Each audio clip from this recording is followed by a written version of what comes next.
అధైర్యపడవద్దు, కృంగిపోవద్దు. సామెతల గ్రంథంలో మహాజ్ఞాని సొలొమోను గారు అంటున్నారు, శ్రమ కాలమందు నీవు కృంగిన ఎడలా చేత కాని వాడవగా ఉంటావట. శ్రమ వచ్చిందా ఎలా ఉండు? నీవు ధైర్యంగా ఉండు. దైవజనుని మాటలు చూద్దాం. శ్రమలో మనము మొక్కాళ్ళు వణితేనట సాతాను కాళ్ళు గడగడ వణికిపోతాయట. అర్థమవుతుందా? మోక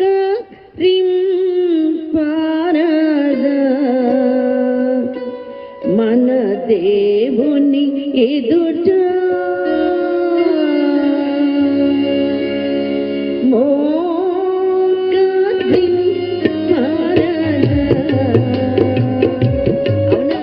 కాబట్టి మోకాళ్ళ కింద మోక్షం ఉంది అంటారు. ఏమండి, మోకాళ్ళు నలుపెక్కితేనట,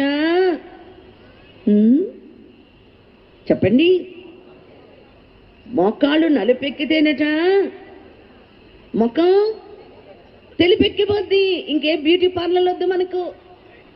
దేవుని సన్నిధిలో మోకరించు.